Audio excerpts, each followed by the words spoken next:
nabigeena ka sugan sallallahu alayhi wasallam inuu yiri dhulmigu waa saddex mid ilaahay ma dhaafo midna ilaahay waa dhaafaa midna ilaahay kama tago saddexaas oo qaybsama dhulmiga ilaahay uusan dhaafin oo uusan saamixin ruuxa ku dhintana uu naar ku waarayo dambi dhaafna uusan lahayn waa shirkiga oo rabbiga iyo adoomihiisa inaad wadaajiso wixii ilaahay lahaa xuquuqda rabbiga u khaaska ah oo inaad caabudo ah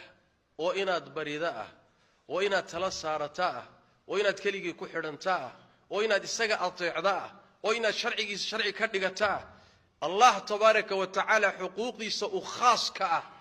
markaad adoomaha qaar kamida wax ka siiso kala dhaxaysiiso dambigaasi dulmigaasi wax ka weyn ma jiro diiwaanada aakhira yaala diiwaanka ugu khatarsan way dulmiga ugu halisan way sidaas daraadeed baa rabbigeen tabaaraka wa ta'ala inoo sheegay luqmaan markuu wiilkiisii waaninayay wuxuu ku yiri ya bunayya la tushrik billah wiilkaygiiyo ilaahay adoomadiisa waxa wadaajinin ilaahay xaqiisa ha ku xadgudbin maxaa yeelay inna ash-shirka la dhulmun 'azim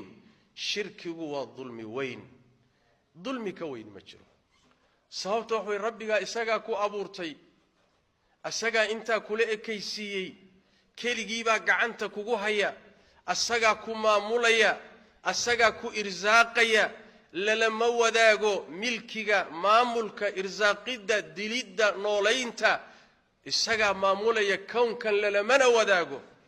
sidee baad xaqiisa cid kale wax uga siinaysaa marka dulmiga ka weyni ka waay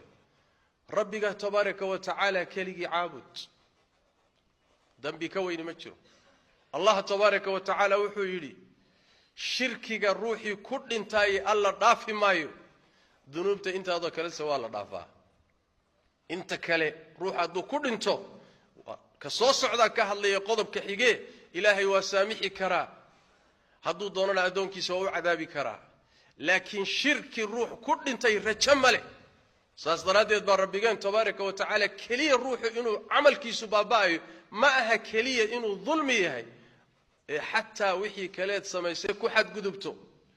oo aad shirki la timaado amalkaad samaynayso dhan waa hoobanaya waa baabaaya kuwa khasaaray baadna ka mid noqon allah keligii caabud kuwa shukriyana ka mid noqo baa la yiri nabiga salawaatu rabbi wa salaamu alayhi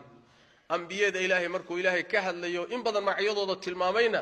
wuxuu yiri walaw ashraku la habita anhum ma kanu ya'malun anbiyada ilaahay shirki ma galaan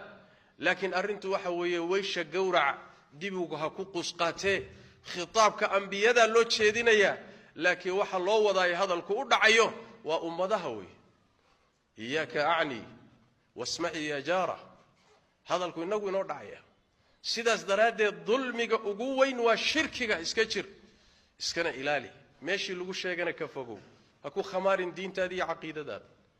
nooca labaad ee nabigu yiri sallallahu alayhi wasallam dulmiga noociisa labaad oo alla dhaafo waxa weeye waa dulmiga adoonku uu naftiisa dulmiyo kuna saabsan xaqa isaga iyo rabbigii ka dhaxeeya xuquuqdu waa saddex xaq ilaahay u gooni ah oo adoomadu ay waxba ku lahayn xaq adoomada u khaas ah iyo xaq allana qayb ku leeyahay adoomaduna qayb ku leeyahay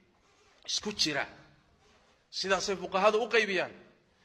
dunuubta aad galayso haday tahay xaq rabbi kaliya adoomadu ayna shaqo ku lahayn calaaqa aysan la lahayn wixii rabbiga ka reebay baad gashay wuxuu ku amray oo waajibaad dayacday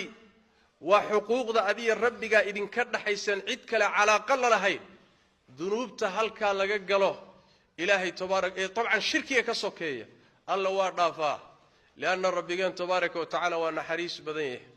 نحريستي سنة وكبدنتها عذاب كيسي عرديسة سيدا القرآن كنا تلمام النبي كنا شيخ صلوات ربي والسلام عليه waxaa dhici karta adoonka dunuubta noocaas ku dhintay alla tabaaraka wa taala tahta al-mashi'a haduu doono ilaahay waa cadaabaya laakiin haduu iimaan ku dhintay akhiran waa uu laga soo saariyo janno ku dambayn doona